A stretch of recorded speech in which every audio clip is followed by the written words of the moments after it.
თავისუფლება ანრი კაკაბაძეს ამ მოთხოვნით მუსიკოსებმა თბილისის სახელმწიფო კონსერვატორიასთან აქცია გამართეს. შეკრებილებმა სოლიდარობა გამოუცხადეს ბათუმში დაკავებულ ხელოვნების უნივერსიტეტის პროფესორსა და დეკანს მამუკა ჯორბენაძესა და ასევე 4 სტუდენტს, რომლებსაც გუშინ ბათუმის საქალაქო სასამართლოში ახвеთი ღონისძიების სახით პატიმრობა შეიფარდათ. დაკავებული სტუდენტებიდან ერთ-ერთი კონსერვატორიის საფორტეპიანო მიმართულების პირველი კურსის სტუდენტი ანრი კაკაბაძეა. შეკრებილებმა ასევე სოლიდარობა გამოუცხადეს აქციებზე დაკავებულებსა და დაშავებულებს. კონსერვატორიის შემდეგ მუსიკოსები IT სფეროს წარმომადგენლების აქციას შეუერთდნენ. მოგვიანებით მსვლელობის მონაწილეებმა საზოგადოებრივი მაუწყებლის შენობასთან გადმოინაცვლეს, სადაც მსვლელობა გაჩერდა და რეჟიმის პატიმრების გათავისუფლება მოითხოვა.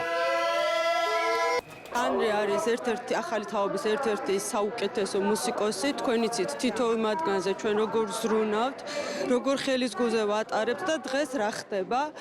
უბრალოდ მიდის ახალი თაობის ჩეხვა, მათი არ მოსმენა, მათი უარყოფა და ეს არ გამოვა. გამორიცხულია, არავინ არ მიცემს ამის ნებას. სოლიდარობა რეჟიმის პატიმრებს, დღეს რადგან აქ ვართ შეკრებილები ანდრო ჭიჭინაძეს და ყველას არ აქვს მნიშვნელობა ეს ადამიანები ცნობილები არიან თუ არა და რაღაცას თავის საქმის წარმატებულები, ამას არანაირი მნიშვნელობა არ აქვს.